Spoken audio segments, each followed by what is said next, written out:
And welcome, folks, to an afternoon edition of the Check-In with the Doctor. I am, of course, Chris White, your host, and I'm really excited to welcome today's guest. This is a gentleman who I've had the chance to get to know quite a bit over the past few months. We're actually in very similar lines of work, but he takes care of a part of the sort of the industry or the market that I don't. So he's a perfect compliment to me and my business and some of the things that I've been doing. Mr. Kerry Sokalsky. Kerry, how are you, sir? I'm fantastic. Excited to finally get on and do this with you. Thanks for having me. Well, it's a delight to have you. So, we got Demo Doctor. PreSales Mastery is the name of your business. So, Kerry, thank you so much for being here, first of all. And incidentally, I know you've attended a number of these sort of as, sort of a participant or sort of the audience. So now that you're with me, we need to hope that somebody fills your seat. You're normally someone I can count on to be in the audience. And incidentally, if we do have anybody who joins us here in the live, please, I love it when people say hello, so don't be shy. Introduce yourself. Let us know you're here. Kerry, in case anyone doesn't know who you are, sir, do you mind taking a minute and introducing yourself? Sure, absolutely. So Kerry Sokalsky, I'm based out of Toronto, Canada. I run a company called PreSales Mastery, and we do individual coaching on demo performance. So like you mentioned, our businesses are pretty complementary, whereas you're doing a lot of sort of team training sessions. I work with individuals on a very personalized level, coaching them on their sort of in the wild, real world behaviors, where I'm really doing coaching on demos they've actually delivered to prospects or clients, and giving them feedback on the way they behave in the wild. With real ammo, as we like to say. I'm throwing a lot of darts. I mean, there's positive reinforcement as well, but there's a lot of constructive criticism that goes into coaching. Unfortunately, it's an interesting business. Yeah, well, and I'm excited to ask you about that, because you're right. I've got to believe that there are times that you need to sort of go cautiously, if you will, into certain conversations. But before we even get there, how did you even get into pre-sales? I always think that that's such an interesting conversation, because so many of us sort of took a different path just to get into pre-sales. Sure. I had a weird entry into pre-sales. Sort of fell into it by accident. I started in strategy consulting at a biz school for banks and brokerages. I then started up at .com in the late 90s. I ran a sports management company. I was doing the entrepreneurial thing. Wow. And then a buddy of mine at the time, I was starting up a new software company called Veracent Software. And he got to about a dozen people and said, we need a pre-sales person. And I had just sold my sports management business and said, do you want to come on board? And I had no idea what pre-sales was, but he's like, you're smart. You'll be able to figure it out. Come do demos with us. I'll teach you what you need to know. And so I jumped in 2 feet first and was the first pre-sales consultant at Veracent. Wow. Yeah, that's how I got into it. Isn't it funny how so many times people see another person and think, I think they'd be really good in this role. What do you, and I'm leading the witness a little bit, because I certainly have some ideas, but what do you think it is that maybe that person saw in you, or that other people see in friends or colleagues that they have, that make them go, you know what, this is the right person? It's really interesting. I was really fortunate in that Veracent was, at its core DNA, a sales-led organization. The CEO was a former salesperson. The president or COO was a former marketing exec. And both of them had sales in their blood. And so every part of the organization was focused around sales. And so pre-sales is really interesting to me. I see this on PreSales Collective, and I hear a lot of my clients as well talk about how pre-sales doesn't always have a seat at the table, and we're not considered as important as the sales team or the rest of the organization. And I was lucky enough to never experience that. Veracent pre-sales right from the start was a partner in the sales cycle right from the very beginning of the get-go. I mean, we weren't doing, the initial sort of qualification necessarily, but the second discovery started, we were engaged as a partner in that sales team all the way through to close. And so I think what they saw in me was just, I'd run businesses before, and I had never necessarily held a formal sales role, but everybody that's run their own business has to be a salesperson in some way, shape, or form. And I like to believe I'm somewhat personable. My wife would like to say that it's impossible to get me out of a party because I don't shut up and can't say goodbye. So I like to talk to people, and I think that's sort of a key quality in being a good salesperson, is being able to converse and relate. And so maybe that's what they saw in me, and thought that I'd be good. I guess I'm technical, and so that helped. But I think at its core, it was, you're a salesperson, you know how to communicate with people, you'll be good at this job. Yeah. I mean, I always think of it as sort of a three-legged stool, right? You have to have some technical chops. And there's no doubt, technical chops or expertise in something, right? Sure. You have to have sales acumen, which you mentioned, and then you have to have the people skills, right? You take the combination of those three, and it's the perfect role. Incidentally, I have to ask you, the sports management business that you had, what was that business? Like, who did you sell to, and what was it that you were selling? Yeah, it's probably not what you're thinking. So I ran a bunch of recreational inline and ice hockey leagues in Toronto, and hockey in Toronto is a recession-proof business, or as recession-proof as you can get aside from a funeral home. Sure. Yeah. And I grew up playing hockey since I was 2 years old, and so I was playing in this inline league. It was the biggest league in the city, and the kids that were running it were going off to university and wanted to sell it, and they sold it to me for a lark, and I grew the business fivefold in a couple of years, and sort of turned it into a legit business, and brought in some ice hockey leagues. And the problem with that business is it just doesn't scale very well. You need to either own or have a lot of facilities in order to scale. So it was really fun being in the hockey business, but eventually it was sort of, I outgrew it, and I sold it to another couple of kids that were looking for their first business, and moved on. And that's how I fell into pre-sales. Yeah, that's awesome. Incidentally, let me pause for a minute, Kerry. So folks, if you've just joined, I'm on with Kerry Sokalsky today. Please, I welcome you to introduce yourself and say hello if you've joined. I know it's an afternoon session, so hopefully we're catching some folks later in the day. Kerry, when you first moved into pre-sales, were there certain things that surprised you about the role? I think, yeah. I mean, I because I had no formal training in sales, it was interesting. The CEO was the sales manager at the time, and he was a buddy of mine before joining Vericent. And I think he actually did me a favor, because he sort of pushed me into the deep end right away. I remember being in our office after sort of shadowing him on a couple calls, and then he had me do one or two where he was there the whole time and interjecting to course correct me. And I remember one day, it was 5 minutes before we were going to start, and he turned to me and he said, "I'm not talking on this call." Wow. And I said, "What do you mean?" He says, "I'm not going to say anything." Wow. I said, "Okay." And he also didn't tell the account exec that he was going to do that. The account exec was sort of new as well. And so it was a good sort of get your feet wet, really, really quickly type of thing. And I crashed and burned in a bunch of different ways, but that's the best way to learn, right? I'd rather rip the Band-Aid off, learn all the painful lessons as quickly as possible, and then move on. So that was a really interesting experience. Yeah. Well, and it sounds to me like he also made it okay to fail. Yeah. Right? I mean, you have to be in an environment, and there has to be a culture where it's okay to crash and burn on your first couple calls or whatever it takes until you learn. Now share with me and anybody who might be listening, what was your journey from that point to where you are now? Did you get into management, or did you were you a sales engineer for a certain length of time, and then said, all right, I want to coach people now. I want to help people. What was that journey? Yeah, it was an interesting one. I after 4 years, I made President's Club every year, and I think I was good at it. I mean, the results sort of spoke for themselves, which was nice. But I sort of yearned for something more, some different challenges.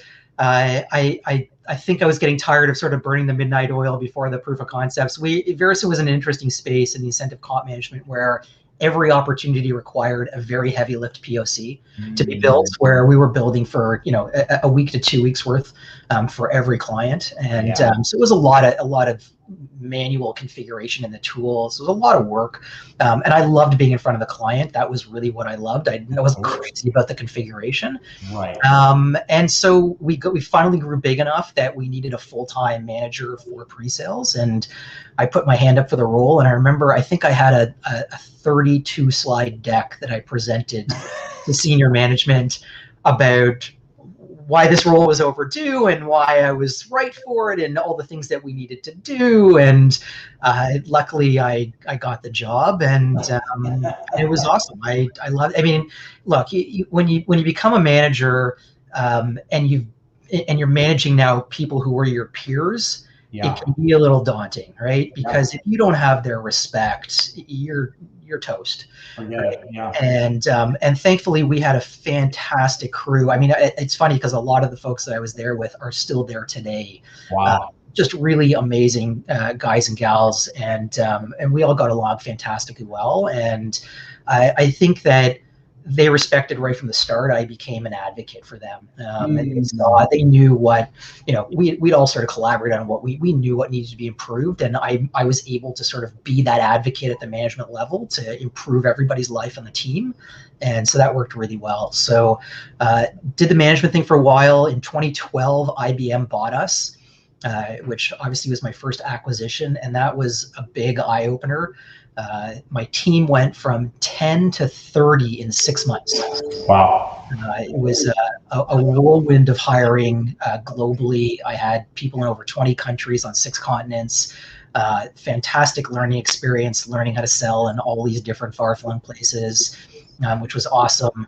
And I took on sales enablement as a formal role as well, which, when you're working for a small startup, is not that difficult necessarily, but in a behemoth like IBM, it was fairly onerous, is probably the best way to say it.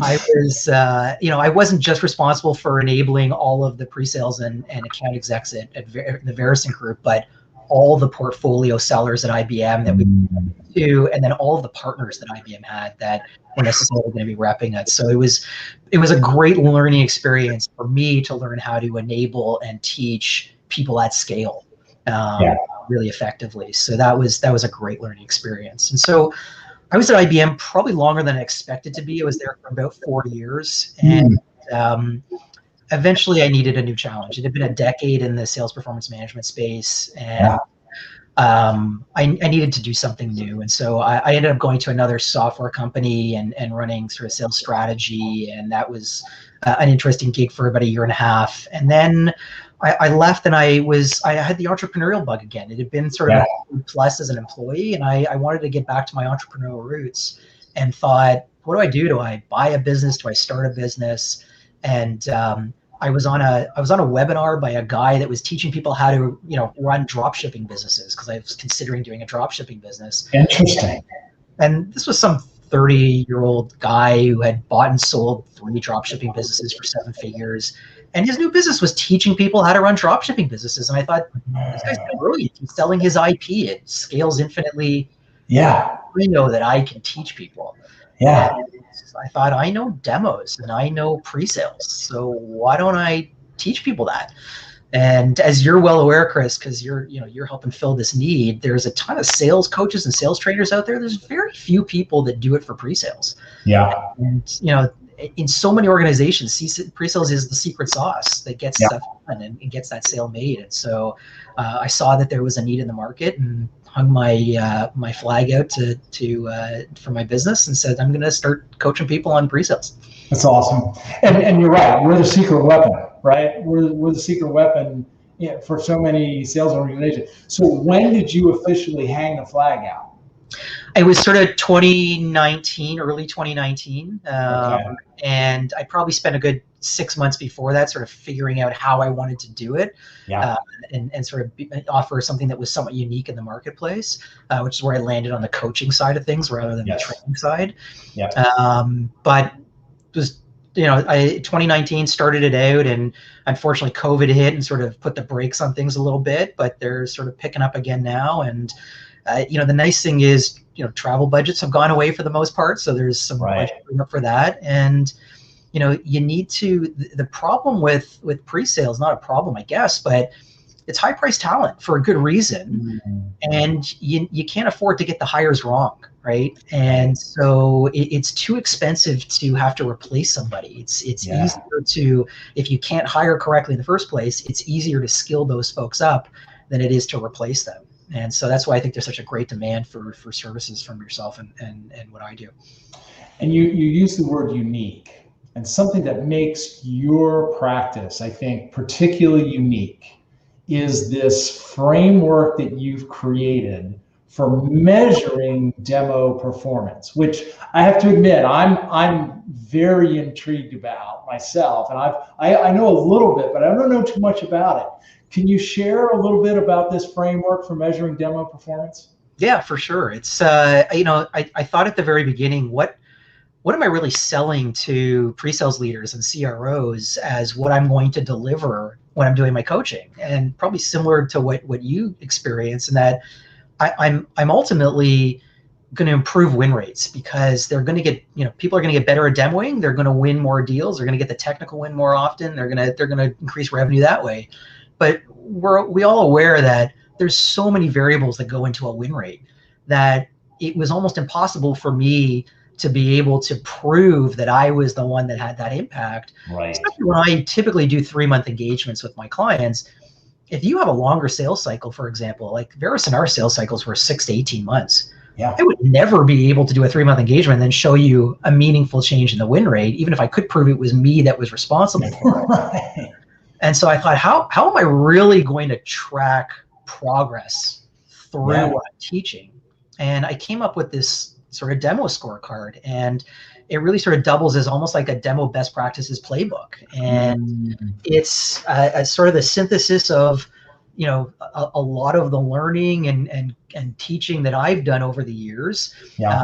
And it's got about 90 different metrics across 13 different categories, things like, your opening and introductions and agenda, to your verbal delivery, to your presentation deck and slides if you're using them, to your audience engagement, to question handling, all those sorts of things. And I really wanted to make it so that it was as objective a scorecard as possible. And it's never going to be totally objective. Ultimately, I'm a human being. Of course. And I didn't want to get into arguments with people where I said you're an 8 out of 10 and they're like, I'm a 9 out of 10, right? Or I'm not a 4, I'm a 6, right? I just didn't want to get into those types of discussions. And so I take a very simplified approach where I score every one of these 90 metrics for every demo I coach as a 0, 1, or a 2. You're either a 0, you're not doing it today, a 1, you're doing it some of the time or so, or 2, you're doing it all the time or really well, right? Hard to argue. There's some subjectivity in there. Maybe some you could, but it's pretty objective from that perspective.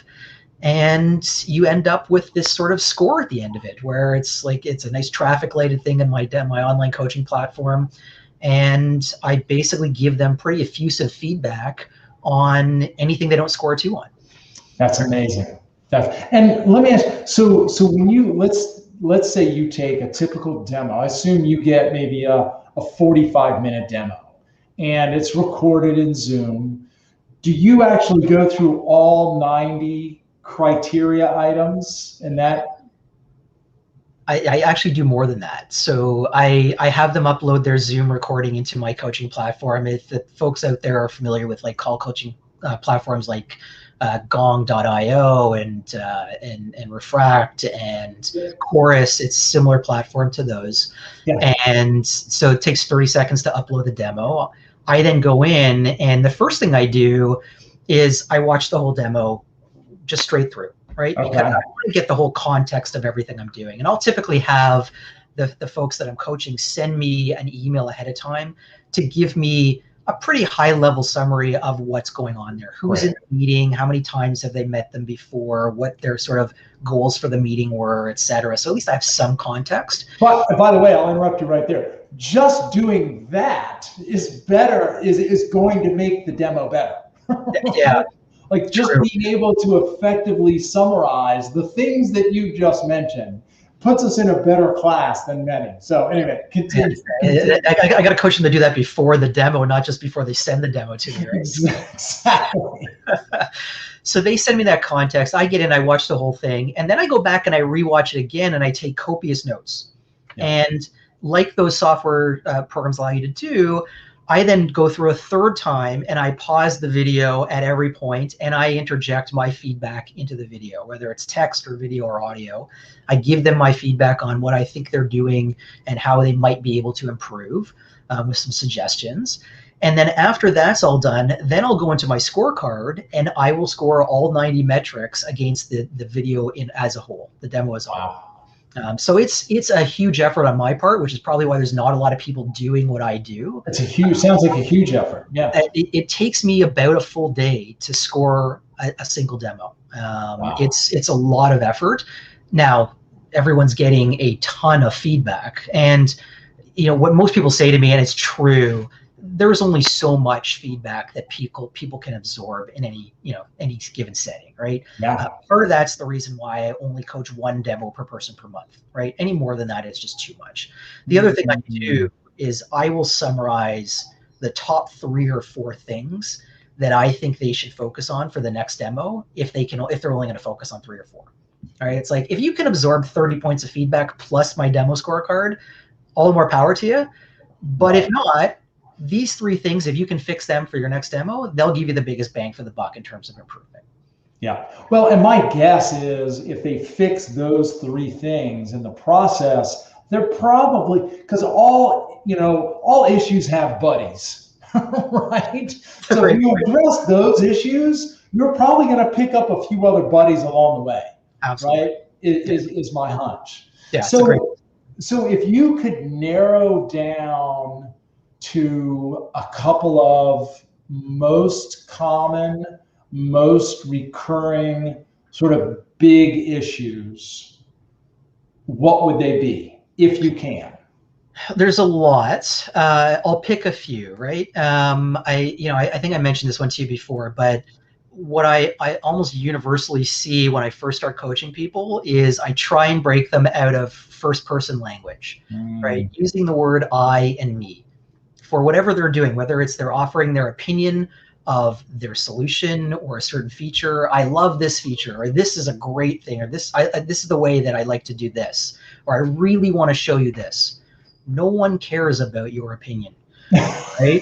Unless you're teaching them best practices as an expert, and hopefully you've established yourself as a trusted expert. No one cares about your opinion of your solution, right? You're supposed to love your solution. You're in sales, right? If you don't love your solution, something's wrong. There's a problem. Yeah. Right. And so I try and break people out of that, because ultimately what's going on when you're saying I and me, you're making the demo about you. Yeah. And the demo shouldn't be about you. The demo should be about the prospect. Amen. Right? And so you really got to frame that for them. And so I give a lot of tips about how to break out of that. And so, for example, one of them is, I mentioned that if you really feel like you want to call out a specific feature as being something that's really cool or is going to offer tons of value because of X, Y, and Z, frame it as something that your customers like or your clients like. Exactly. Our clients tell us this is one of their favorite features, because that does 2 things. One is it gets rid of your first person focus. The second is it tells people you've got an established client base that is using the tool, and they're providing the credibility that the tool does what it should do. Yeah. Right? They're getting value out of it. Yeah. So that's the first person language is a big one, and there's other reasons for it as well, but that's something that I find is pretty universal. Another reason that people sort of need to get out of it is, and it's kind of an interesting one. I remember I was at a demo at Comerica, a 5-hour POC ages ago, and my SE did an amazing job, and he came out of the demo at the end. They said, well, we don't need to buy your software. We're just going to hire, Peter. His name's not Peter, but I'm making it up to protect the innocent. Why don't we just hire Peter? And he thought that was the greatest thing in the world. And I said, that's actually afterwards, I said, that's actually not what you want, right? Exactly. Because what you've done is you've made the client's success contingent on you and about you, right? And really what you want it to be is contingent on the organization and the solution, right? Exactly. So it shouldn't be I or me, make it we, right? Yeah. We, the name of your company, whatever, have found that.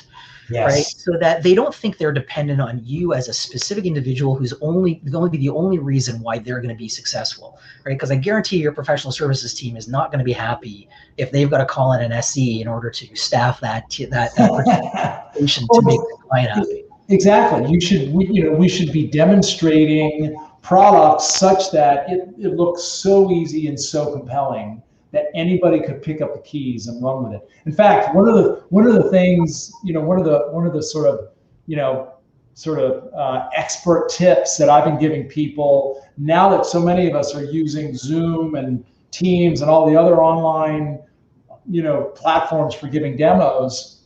If a customer asks a question that's pretty easy to answer, give them keyboard and mouse control and say, would you like to find out for yourself? I can do that. Sure. Yeah. Take control, right? Can it do blah, blah, blah? Here, would you like to see for yourself? Take over, right? Yeah, it's really compelling. The other thought I had, it's funny, I always thought about, well, I don't think I ever posted this blog, but I always used to tell a lot of people in my classes, can is a 4-letter word in demos. What do you mean? Because we're so inclined to say, I can do this, and I can do that, and it can do this, and it can do that. Nobody cares what it can do, right? All I care about is how is it going to help me get to where I'm trying to go, right? Give me that path. I know you mentioned there's 13 categories. Which of the 13 categories would you say is the most important to get right? Or is there even one? Or could you put a couple maybe in the top tier that are most important to get right for, let's just say, demo success? Yeah, it's a great question. I would say, I'll give you the crappy answer, which is all of them are important. Because if there's one that you're doing terribly, it can sink your whole demo. But I'd say there are some that are sort of overweighted. And you can see that in my scorecard, some of them have 13 metrics and a couple have 3, right? I would say sort of the messaging and content one is huge, right? And that's things like making sure you're delivering value messaging, that you're actually quantifying ROI, that you're positioning yourself competitively against your competition. It's not just that you can solve their problem, but you can do it better than anybody else can. Mm-hmm. It's that you're doing things like creating a vision of what the future is going to look like for them, right? So there's ones there that really sort of talk to the ability to be a salesperson, right? Rather than just articulating that you can meet their needs, right? And the content one and messaging one really hits that. I would say audience management is massive, especially in today's day and age when so many of our demos and even proof of concept, something like that, are remote now. It's just that much harder to make sure you've got people's attention and have kept it. And so, making sure you're calling people out by their names, right? To make sure that, they're paying attention, right? And addressing them accordingly. That, you're handling questions the right way is a big one too. That's a big category. I can tell you that I had one of the best lessons I ever learned in pre-sales was probably my second year in maybe my first year of pre-sales. We were selling to GE. And it was going to be a massively huge win for Verison. It was one of our early days of the company. And I remember being in Rockefeller Center and talking to one of their sort of rock star, management trainee kind of guys who's on an executive track where they sort of put these guys into each different division or unit for 6 weeks, and they do these cycles. And his job was almost like an internal management consultant to improve the efficiency of every unit. And so we were meeting with this guy who, if he liked what we had, was going to walk us into NBC Universal, which they owned at the time. Wow. And we get in there and he says, look, I'm going to be totally honest with you. This is not about NBC Universal. If you do a good job in convincing me that you are the right solution for us, I'm going to walk into every GE unit. And I was like, oh, this is awesome. Like I'm looking at my potential commission check going through the roof here if I do a good job here. And so we went through the demo and it went really well. And he turned around and he says, I have one piece of advice for you. He said, you did a great job. I like the solution. I'm gonna introduce everybody, but I'm gonna give you one piece of advice, and it's not a piece of advice, it's an instruction. He says, when you go to pitch all of these GE units, people at GE are really, really intelligent. And so I don't want you to make the assumption that what you think they're asking you is what they're asking you. So for every one of them, I want you to make sure you're clarifying exactly what they're asking before you answer that question. And so one of the points on my scorecard is every time someone asks you a question, if it's not painfully obvious what they're asking, that you either rephrase the question back to them and say, like, I think this is what I'm hearing you asking. Is that, am I interpreting that correctly?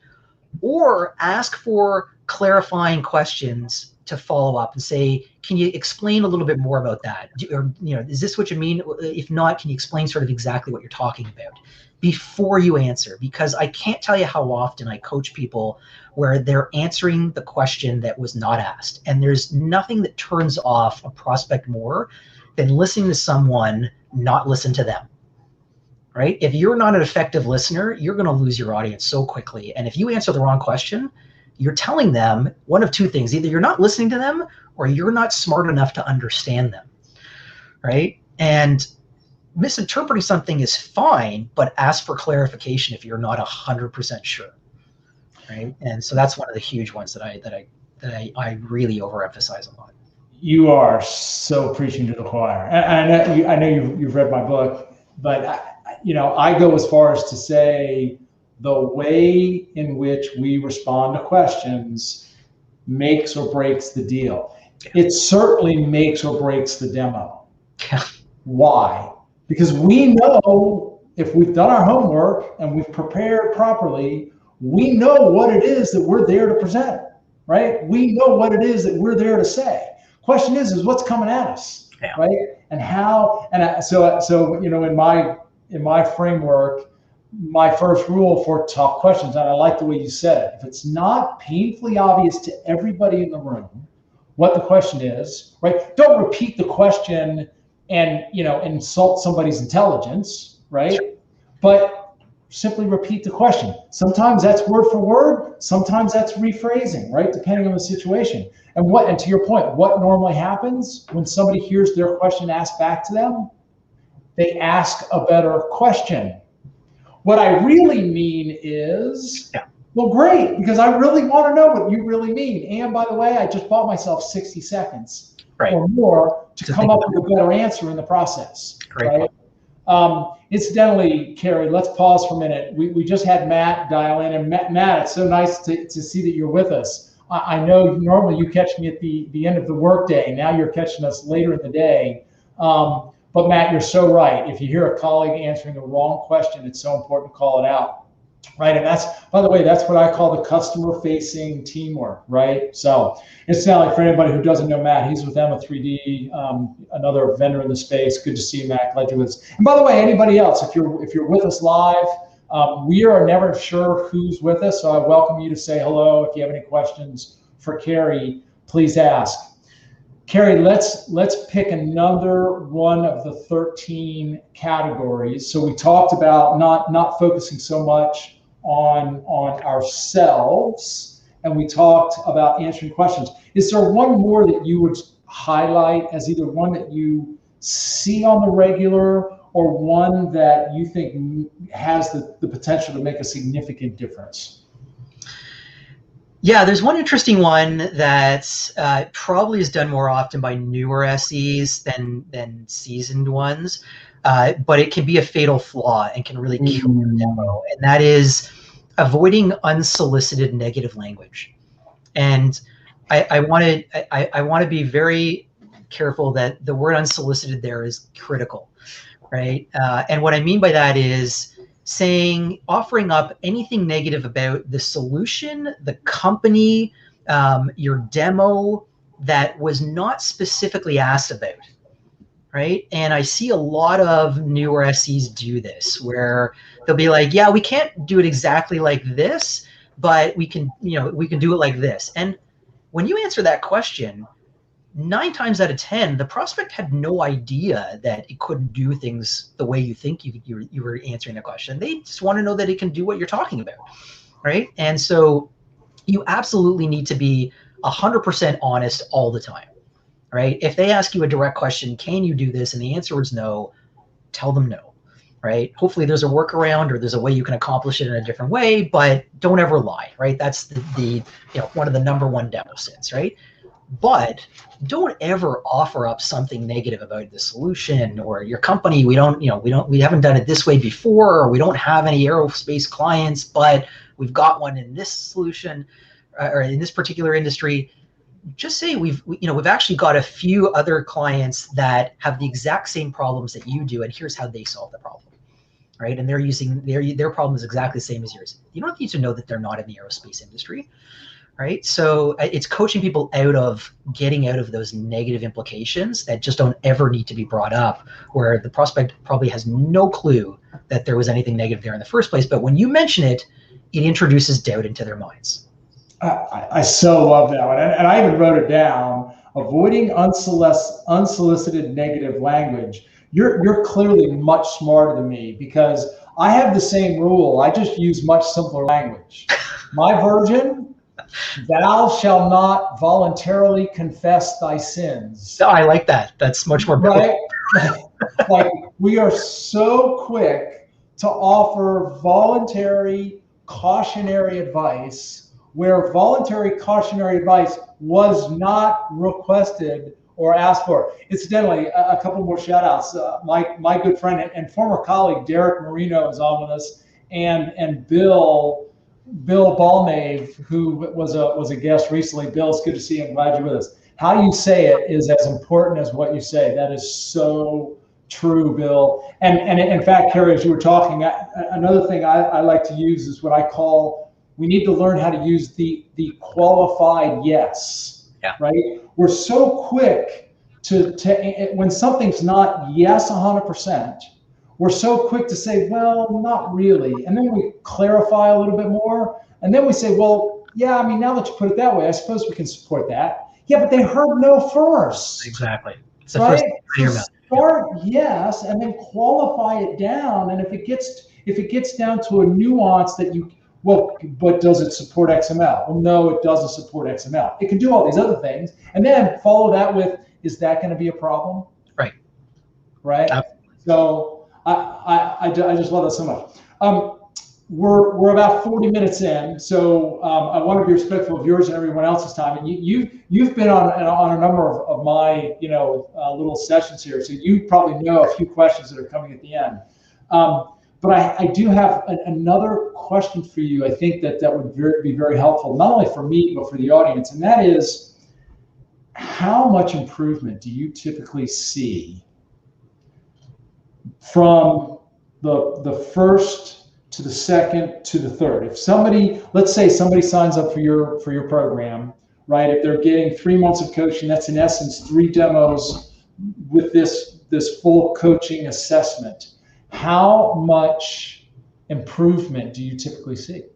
Yeah, so if you think about my scorecard being a scale of 0 to 2 for all 90 metrics, there's a total of 180. Now, I will preface that for each of my clients, I actually customize the scorecard. So there's some metrics that might not apply. There's some additional ones that people might want.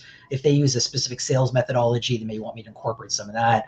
So around 180, give or take, right? So what I will typically see is they're getting like a 20 to 30 point score from demo 1 to demo 2 and demo 2 to demo 3. Right? Wow. So they're making pretty substantial gains. And a lot of it is because a lot of the time we're doing things we're not aware of, right? And a lot of time it just needs to be pointed out, right? Now, obviously you see bigger movement in sort of the C players or maybe some more junior SEs than you do senior ones, but I do coach a lot of pretty seasoned SEs, and it's kind of like, your professional athletes, right? Michael Jordan used his trainer Tim Grover all the way through his 6th championship, recognizing that that 1% improvement could make the difference between him hitting that game-winning shot and winning the game, the championship, or not. And we're sort of similar in sales, right? If I can correct one or two really bad habits for someone that's been doing this for 10 years, that might make the difference between them winning one or two extra deals a year and not. And what does one or two extra deals mean to each person on their quota attainment and their revenue dollars and their paycheck at the end of that year? Huge. A massive improvement, right? So huge. I love it. Incidentally, and Bill said to the last point, if the answer is no, not only ask is that going to be a problem, but why do they need it? Incidentally, and you talk about professionals. Bill and I were on not too long ago. And Bill so eloquently shared the story about how he picked up golf.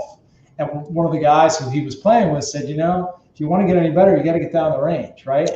And Bill said, why does Tiger Woods hit 1,000 balls a day, right? Why does Vijay Singh hit 1,000 balls a day, right? Because they're trying to make that 1% or one fraction of a percent improvement, right? It really does make a difference.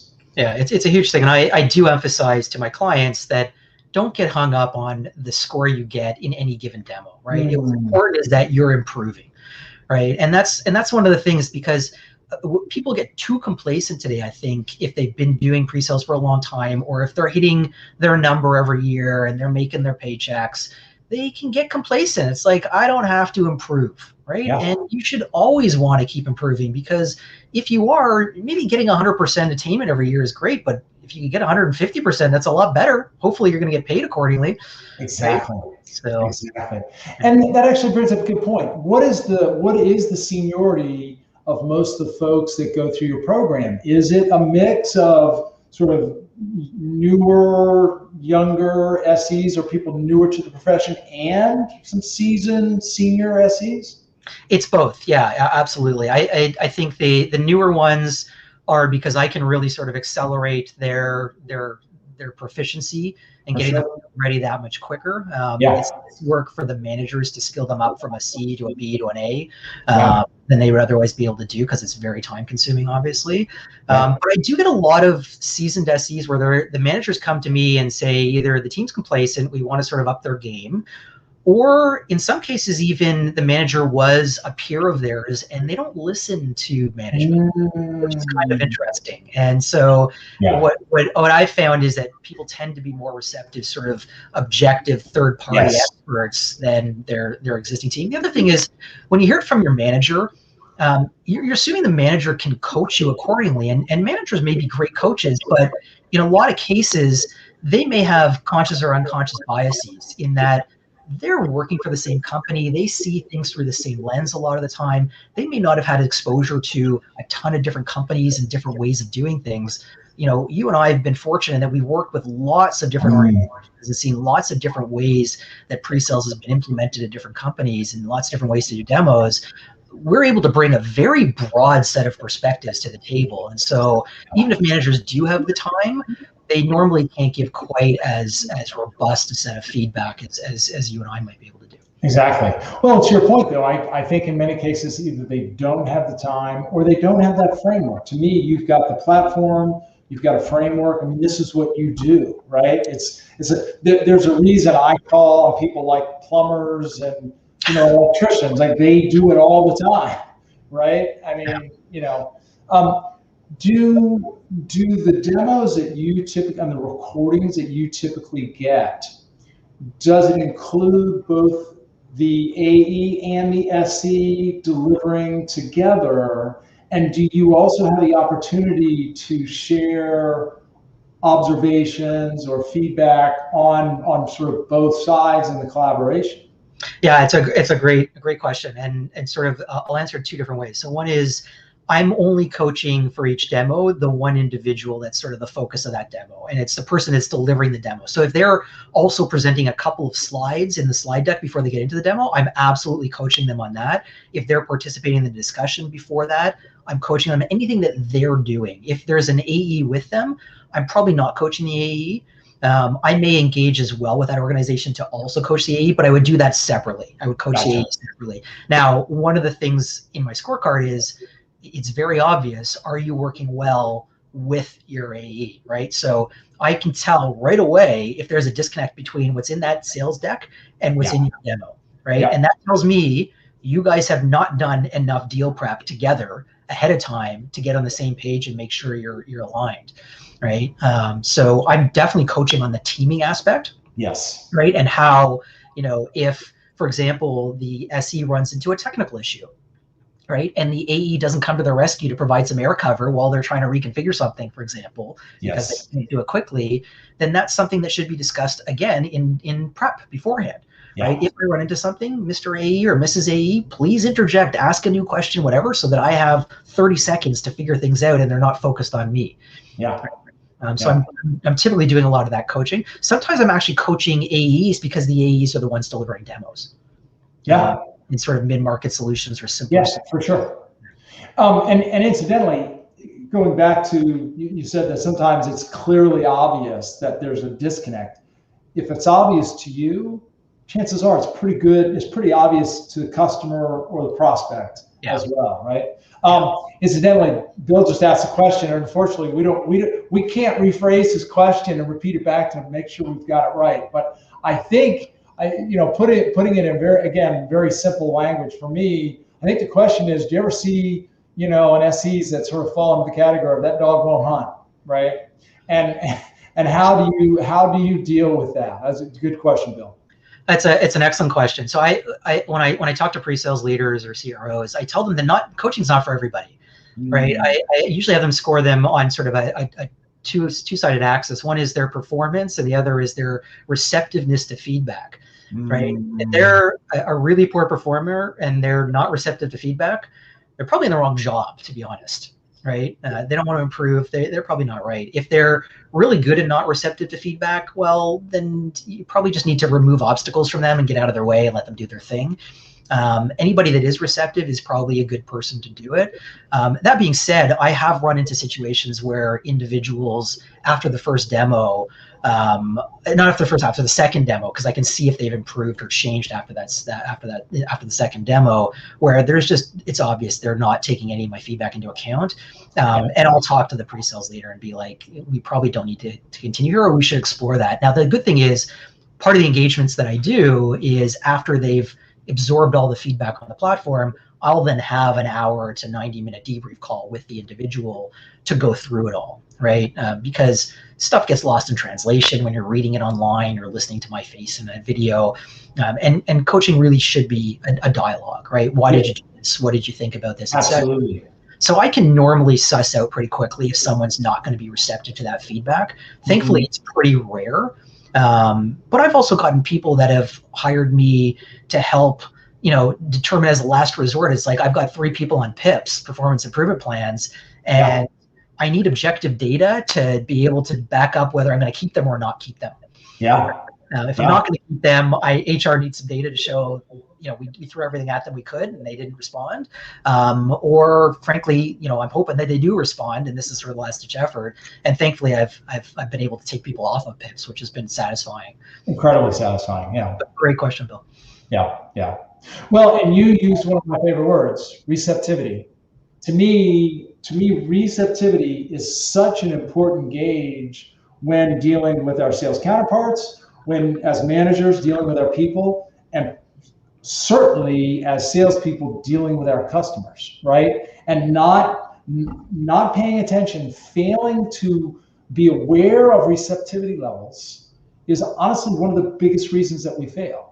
Because if people aren't receptive, what we say and what we try to sell the message doesn't matter if they're not receptive. And we need to shift our focus to receptivity. And now we're getting into one of my training modules. So I'll spare you and the rest on that. But it's a big deal in our role is being aware of receptivity. So change behavior in someone that doesn't want to change. Indeed. Well said. Well said. So Kerry, you probably know the last few questions that are coming, because I know I think you stuck around for some of them. But before we get there, any final thoughts just on sort of the coaching framework, the performance framework that we've talked about, and the practice that you've got running? Yeah, I think the question I would ask pre-sales leaders today is, how are you evaluating your team, right? If we think about how we tend to, or pre-sales tends to evaluate our SEs, it's usually one of two things, unfortunately. It's the most common is sort of attainment to some goal, whether it's attainment to your quota or some other bonus number or revenue number or whatever. And the challenge around that is there's a lot of variables that go into that, right? And you get a lot of false positives and false negatives, right? Where you've got situations where you've got someone who's hitting their number and doing great, and they may not be a good SE, right? They may just have unbelievable AEs that they're working with that can close anybody, or they're in a territory that has unbelievable pipeline or really cushy clients that are like ripe for the picking, low-hanging fruit that anybody can close. And really that SE's not very good at all, even though they're getting to 100% quota. And if you put someone in there that was great, they'd be at 200% quota, right? And conversely, there's the other side, which is, I may see someone who's getting 60% of their quota, but it's because their reps suck or their territories suck. And, horribly, I may actually, as a pre-sales leader, may think they need to leave because they never hit their number, when really it has nothing to do with that. The second way we tend to evaluate it is on artificial activity levels. How many demos did you deliver? How many POCs did you do? How many technical wins did you necessarily get? Whatever, stuff like that, which again doesn't necessarily reflect on the quality. Quantity does not reflect on quantity. Right. And so what I think is sort of unique about my scorecard is it really provides an objective view on how they're performing in what is, I think most in pre-sales would agree, the most critical part of any sales cycle is what happens when we're showing product, right? Demo, POC, workshop, whatever it is, that is almost always the single most critical point in the sales cycle. And so if you're not evaluating objectively what's going on during that stage, then you're doing yourself a disservice. Because you should be able to understand where there are gaps in the skill set and where you should be improving. And unless you're doing something like this, you can't easily identify them.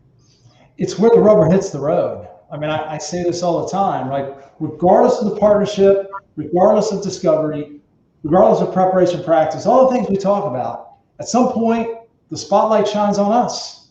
And what we say, do, and show on stage in front of the customer determines the success of the deal. Right. Period. I mean, there's no hiding, right? No. There's no hiding. So, and you're right.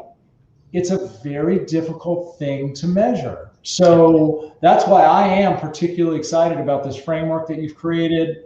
I know you and I are going to work together and see if we can find a way to come up with a framework that aligns with the 6 habits, and certainly habit number 5 and the things that I talk about in habit number 5. So I'm excited to learn more as we go sort of down this journey together. So really good. Do you have just a few more minutes? Can I ask you sort of the lightning round? My time is yours. All right. So for those of you who've hung on to this point, we're just going to go a few more minutes. It's been a pleasure to see some of the folks online. So my first question, think back to a time that you gave a demo that went horribly wrong. And if so, if that ever happened to you, the now, expert coach, what about that demo went so bad?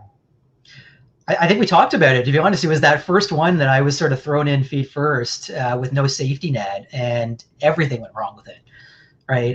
I had no idea what I was doing. Right? I was so fixated on getting through my script, right, and not missing anything, and I wasn't focused on the customer and solving their problems. I was just, I got to make sure I show this and talk about this, and then I got to show this and talk about this, and it was so the wrong way to do everything.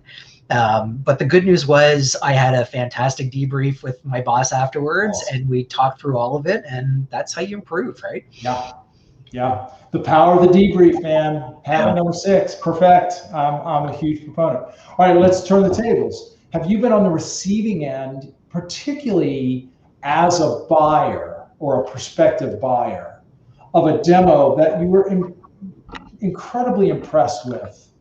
And if so, what was it about that demo that was so compelling and impressive to you? Yeah, great question. I actually was recently, when I was doing some pre-sales consulting for a client, we evaluated Vivint, actually, a pre-sales management platform. Yep.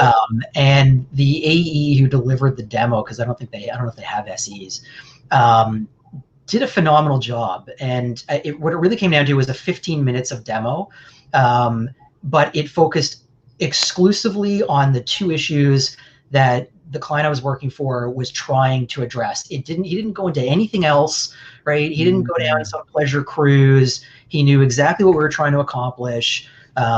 He asked us if there was anything else we wanted to talk about at the end, but he didn't waste any of our time. He addressed specifically what we wanted to do. He framed everything that he talked about in relation to the value we were going to get from that and how our lives were going to improve. And we finished, and I was very clear to him. I said, that was an awesome demo. I'm like, I do this for a living. I coach people on doing this for a living. You got an A+. That's awesome. Really fantastic. And it was 15 minutes. Like, he didn't go long. It was to the point. It was great. The minimum viable demo, the MVD, one of my favorite concepts. Well, and that's great to hear. Well, it's interesting, and all the pre-sales vendors, I work with and speak with a lot of the pre-sales vendors, and the guys at Vivint are friends of mine as well. And they're often asking me, like, how do we demo a tool, particularly if it's a demo that you use for demos, right?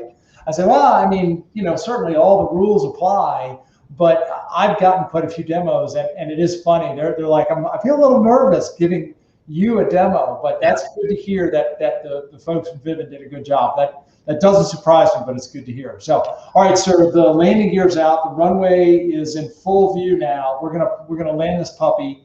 Awesome. Final question, if you could ask me one question, what would it be?